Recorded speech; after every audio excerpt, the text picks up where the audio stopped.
Aloha, I'm back. Thanks for coming back with me.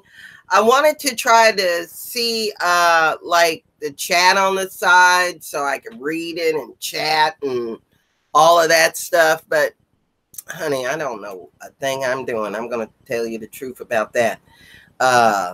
Because I'm new to all this crappy crap. Oh, see, I done lost the page. Ah!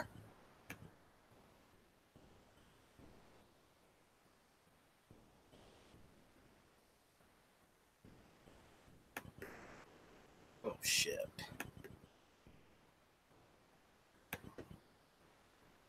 Yeah, but anyhow.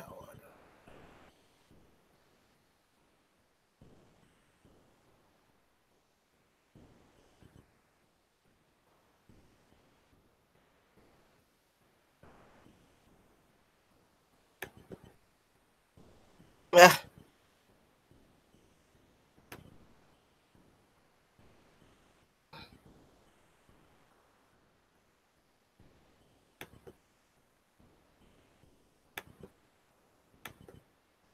No, I ain't got it.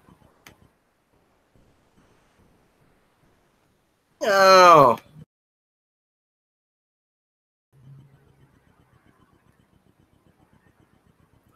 All right. So I'm live again.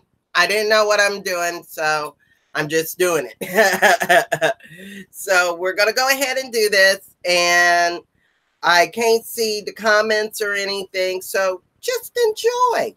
All right. Until I can figure it out for the next one. So I got topics to talk about. We got Sky headlines. All right. And what are we going to talk about today? We are going to talk about the headlines that are going on in regards to it being Black History Month. All right. Yeah. So I got a picture of my mom. Let me show you my mom.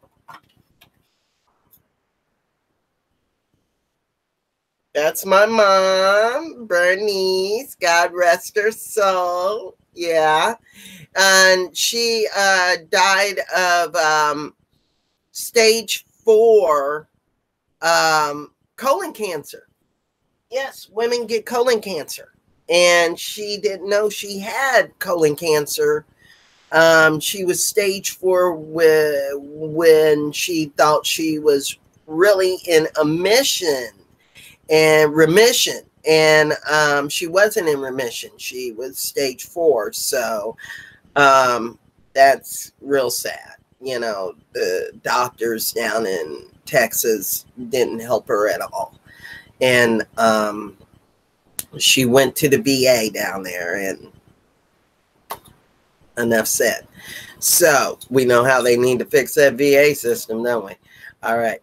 So that's my mom. And I have a African-American mom, African-American grandma. That's how I was raised. That's how I was born. General Hospital was the name. Nothing fancy, nothing, just plain, you know. And everybody's wondering, what are you? What are you? Well, honey, I'm here to tell you, I got a Black mom. And she was an Afro-wearing woman. And she had me in 1960, blah, blah, blah. And, and out of the military. And my daddy was one of those light-skinned Chicago niggas. Oops, did I slip up and say that? Yeah, I did. But he was one of those slick Chicago guys. Papa was a Rolling Stone, had too many kids to take care of home. So I never really got to know him, but I am very close to my uncles. I had an uncle that was a reverend and a doctor, a PhD in theology, and out of UK. And I've had many family members that were head doctors and other things. But coming from a middle class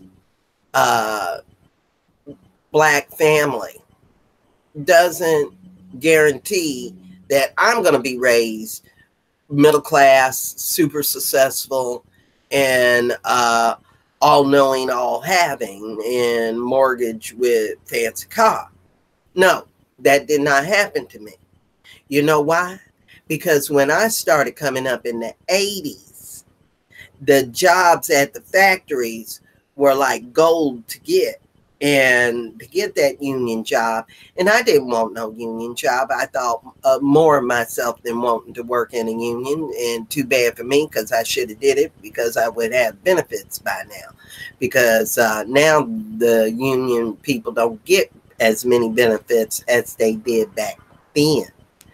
But I chased dreams, I chased goals, I did many things, you know. And I ended up with the life I got. And, you know, it is what it is. And now I get to do feminist news. All right. Straight to you. So, another topic I want to bring up in regards to Black History Month, I'm going to do a video on Black women and women of color's health. And my first video that I'm going to put out tonight is one on women of color, Black women, heart disease, which is a serious thing. I realized I had heart problems at a very young age in my life. And which is kind of good, because now I know how to deal with it and look out for it throughout my lifetime.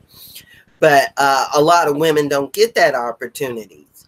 And when it's women of color, all colors, it's 4 out of those 6 women that, Bubba, hold on. Bubba, I can't open the door for you to go and chase those cats, so stop it. So,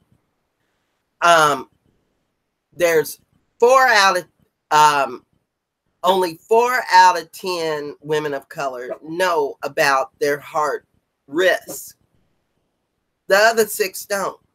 Now, it's 40% of all African American women that are at risk for heart disease.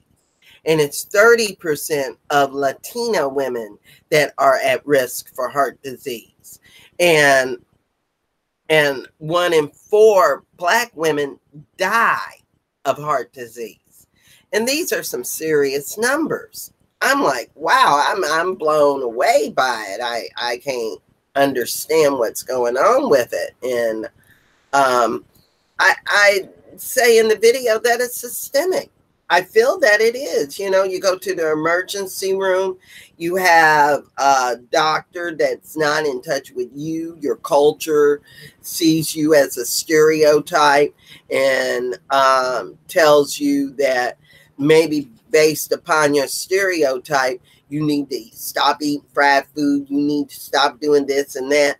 And they don't know how you live your life. They don't know who you are. They don't know that what you got is hereditary and congenital. You know, that's the wrong way. And like I mentioned, even Serena Williams, when in the emergency room, had to tell them what to look out for, which was her blood clots, which she is known to have. She wore the catsuit at the French Open because of her embolisms that she has. She has a hard time flying on a plane because that puts her at risk. It puts me at risk when I fly on a plane. One time I flew on a plane and fortunately I got bumped up to first class to sit next to the doctor. But I knew that I felt like my blood was rushing to my head. So, and I'm not upside down, you know what I'm saying? I'm not standing on my head. Why does it feel like it's rushing to my head? I got super dizzy. And, you know, sometimes the air pressure, along with bad sinuses, which is something I have, can cause that. But certain heart conditions, this allows you to fly. And when I fly, I'm taking a chance each and every time. I know. And are other women out there of color, are you aware of this? Do you keep up with this? Do you ask your doctor about this? And if you do talk to your doctor, is he educated on it? Is he aware of you culturally? Is he aware of you systemically? Or is he just adding to your suppression, which adds to the likelihood of a lesser mortality? You got to educate some of these doctors. Some of these doctors don't know what's going on, and you got to educate them. You know, I have Rare Disease Hawaii, which is a non-profit support group for those in the rare community in Hawaii. And all the time when they come across me, thank God they found me, because I can give them information. I can't change the situation there, but I can give them information that will alert and help and educate them to their situation. And I do these support groups at the state library twice a month. And I can go to pharma and get discounts for medications. I've helped a lot of people with several different types of rare instances. I know you want to hear about one, right? Yeah, I'm going to tell you. So, at my very first rare disease day at the state capitol, which I have. Oh, I can't show pictures. I'm not doing a video.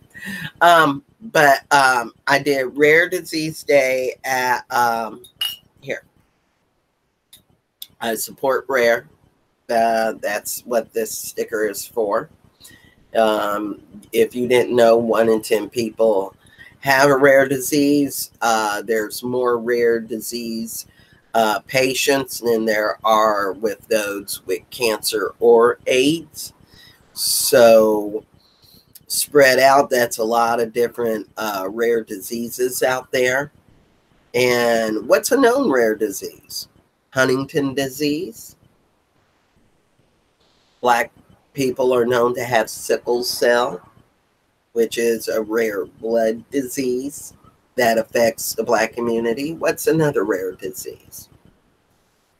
Well, in Hawaii, it used to be Legionnaire's disease, or leprosy, as they would call it.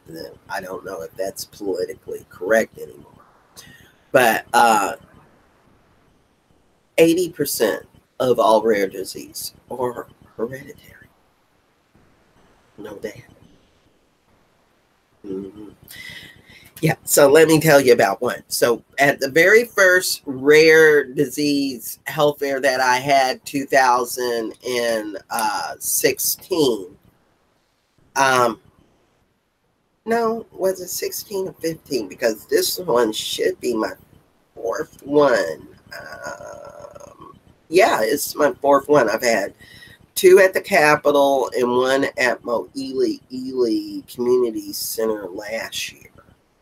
And Mark Takai, who is a representative that died of cancer, his staff showed up at my first one. And he signed my first letter of acknowledgement for having Rare Disease Day. And it was like one of the last things he did right before he died. And I appreciate his office, and I appreciate him. God rest him. And he understood needing the Rare Disease Advisory Board. That was Hawaii Senate Bill 727 last year. It should have a new number this year. I need to get on that and get it, because I was told that I got it going again. All right. You know, that's what real activists do. We work and get those bills to go through. I know that's right. Yeah. And I'm excited about getting my little rare disease advisory board going on. You know, oh, I didn't see that. I be giving Bubba bones and do that. Okay. I don't want to give out free publicity when I don't have to. I'm doing enough with all this, but it says enough, so that's all right. So yeah, so at the very first state capitol day, not to go into all the Senate bills and stuff that I'm doing now, you need to check me out at Rare Disease Hawaii to check out my activism and in regards to rare disease, because this is very serious for me.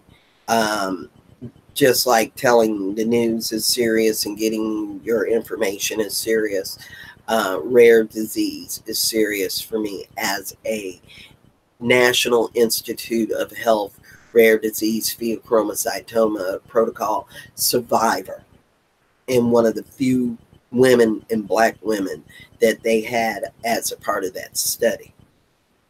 And you know that I had to sign like a Henrietta Lacks type of form, where supposedly if they find a cure to my disease using that my cells or tissues from my tumor that they took, they're supposed to let me know about it. They're supposed to tell me and let me know what's going on. And like they didn't for Henrietta. So I want that, you know. And this is the trick to it. You call, you check up, you try to ask what's going on with the protocol, what are the new findings. They don't tell you. And if you don't keep up on your own with what's the latest in research, what's the latest in this, what's the latest in that, because I had a well-known doctor here in Hawaii, Dr. Kala'ava, to be my doctor, and I got him because he had like one doctor of the year 3 years in a row. I'm like, whoop whoop, let me get him. He should know what's going on. He's keeping abreast of everything. No, he was only doctor of the year because he's popular. I don't know what he's doing. He's helping out people with AIDS. Yeah, that's great. Things of that nature. But he gave me the wrong prescription for years. That was destroying me and killing me and making my life miserable. And he kept saying that it was the right thing he was doing and I need to listen. And you think I ever listened to a doctor again after dealing with a doctor like that? After coming and surviving a serious disease that had me in a 3-day coma? Yes. The disease and the operation that I had was an 18-hour operation that was followed up with an induced coma. And then this boy wants to go ahead and give me prednisone every time I felt bad. Every time something ache, something hurt, he's giving me something that exacerbates and ruins my other adrenal gland, because I had an adrenalectomy. I got only one. So, yeah. He didn't keep up with St. John's. Oh, he works at University of Louisville Health. Well, they're just taking money and doing nothing with it, because they sure in the hell didn't do nothing about my pheochromocytoma.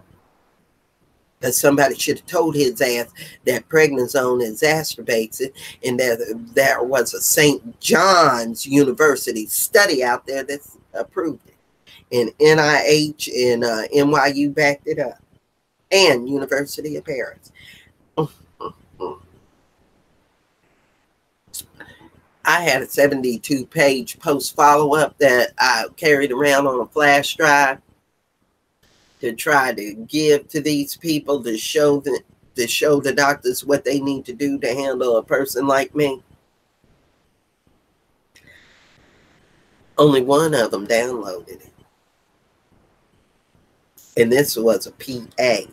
You know, over here, they're short on doctors, so the doctor is like a pimp that makes a whole lot of money over here in Hawaii. Now, if you're the lucky ones to hear this, you are hearing it right from me. Yeah, those doctors over here, they're like pimps. They'll go ahead and get them a center, give it some Hawaiian name, when really the doctors from Jersey or Philadelphia, some damn where, came over here, married an Asian girl, got them a boat, and now they think they special. Yeah, I went there. So, yeah, they're like pimps. They go and get these little medical centers, and they're the only ones in control of it and running it. And then they hire a whole bunch of PAs, physician assistants, to do the job that he signs off for.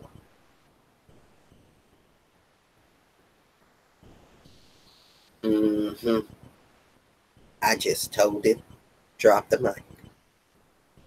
And a lot of the clinics in Hawaii are like that if they are privately ran.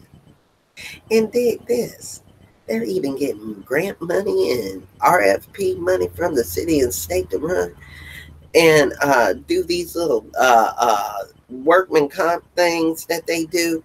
And those are PAs too.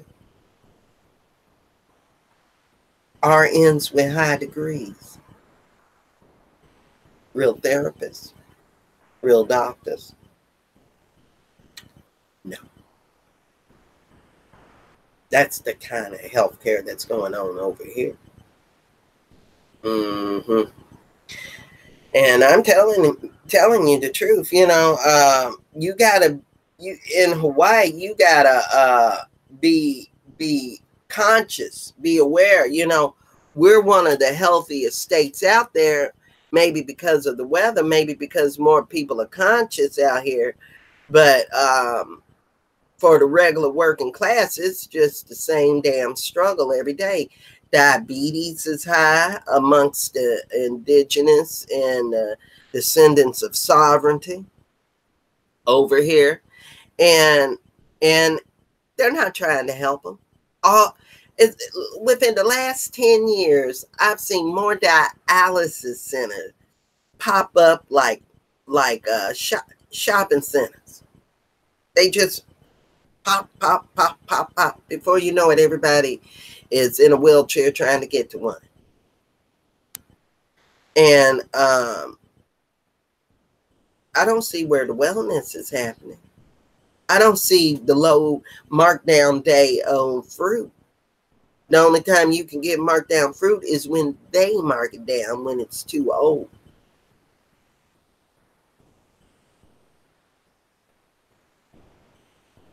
Your indigenous population, more than 50% of them, has an incurable disease, and y'all do not want to help them. And when I say y'all, I'm talking about the people in power that run this state. The head of the Hawaii Medical Association, the head of the universities that look into indigenous programs, the health facilities that run research in regards to this. Instead of doing all Asian and Japanese, do more Polynesian and Pacific Islander, because that's the working class that lives here. Hello. More studies on the Filipinas. Hello. But see, they too busy over here not wanting to be told that they're people of color. They, Japanese think they white over here. Certain Asians think they got the privilege of white class over here. They think they are deserving of a certain way of life over here because they feel they're more educatedly privileged for being here, even though they're not descendants of this land. And you got a Hawaiian school that takes anybody with an aunt, grandma, 5 generations back. And I would think that this school would have, at this point, because there's so many 100% Hawaiians in Hawaii left, that anybody 100% Hawaiian, 100% Hawaiian now, mind you. And I don't see politicians talking about it. I don't even see the descendants of sovereignty say it at the OHA meetings, because the ones running the OHA meetings aren't 100% Hawaiian. And to me, unless I go with the mama aspect on it, I'm going to only say this one time to y'all. I go with the mama aspect on it. What is your mama?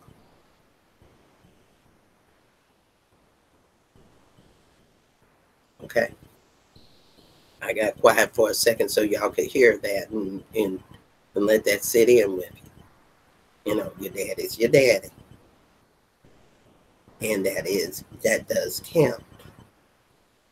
But 100% means mama and dad.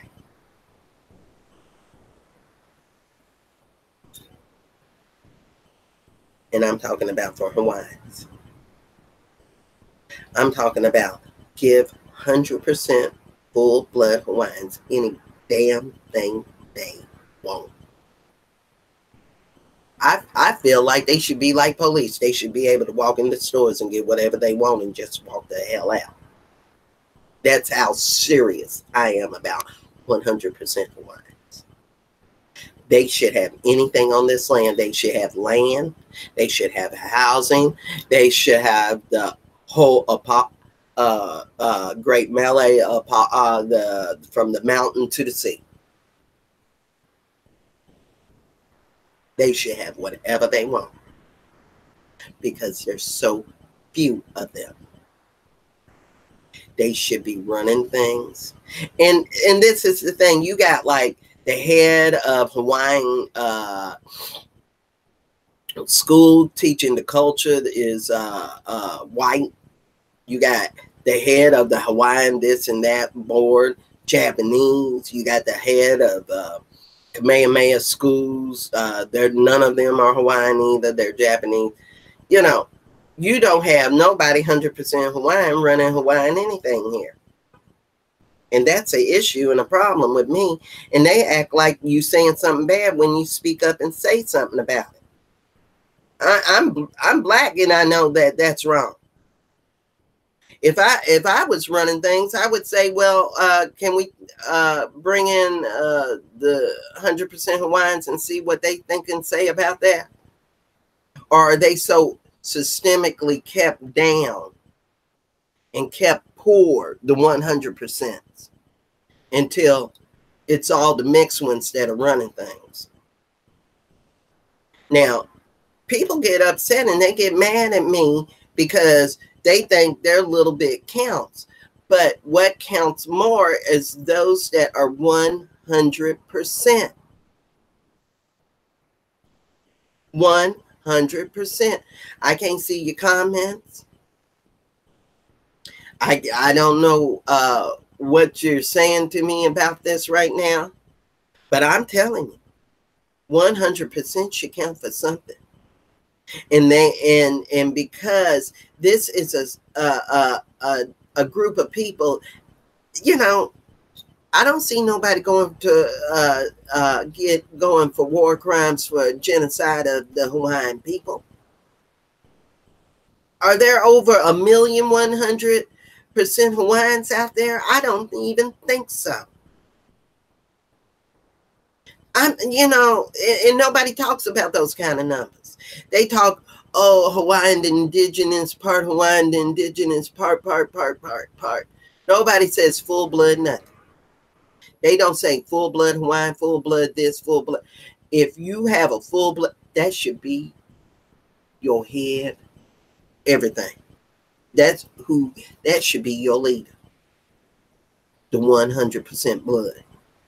That should be the one on top of Mauna Kea, on top of the legislature, and they should be running for governor. Every time they get somebody that's got Hawaiian blood, they try to run as a Republican. You know, why be Hawaiian if all you want to do is sell off your own state?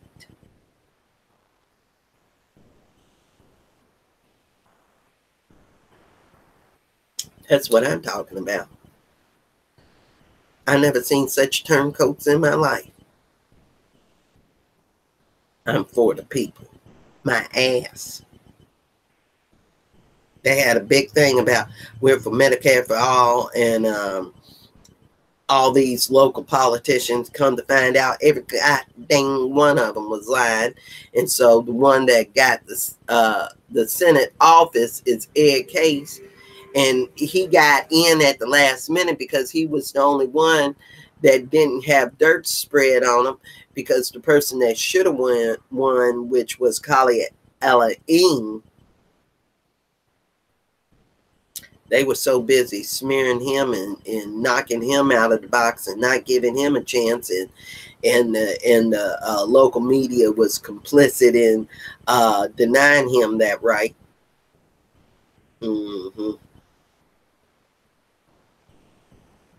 So Georgia wasn't the only one that went through it. We had people that were denied over here while they up there running around saying, I'm Democrat, I'm for the people. They're all running around acting Hillary-ish. I'm for getting paid. Are you donating to my campaign today? That's how they really are. You know, I wish I could see the things. Yeah. I can't see the comments, and I know they're probably going off. All right, comment away. I don't care. I can't see them. So you know, this is Black History Month. Now I'm gonna take a look and see which are the famous Black women besides my aunts that were born in February. Now I have my aunt that's still living. Hold on. Do I have it confused? I think Aunt Gilda, the one that's passed, she passed of heart disease in her 60s. Beautiful woman. My daughter found her body, which was kind of odd because she had a cold, and you know, having a real bad flu or a cold is a symptom of an oncoming heart attack, which a lot of women, going back to the topic, don't pay attention to. And she was so sick until she told my daughter, why don't you take the key to the house and check on me in the morning in case I need help. And gave her the key. And when she went to check on her in the morning, she found it. And for a 20-something-year-old, that's probably a lot to take in. I wish it was. I wish that was me instead of my daughter going through that. But you know, there's some things you just can't help. And when you're a young DOS, you come across a whole lot of situations that normally and systemically, you know, if you were put in a better situation, it wouldn't go down like that. But when they found your girl's body, P. Diddy's girlfriend, baby mama, she had people living in the home with her.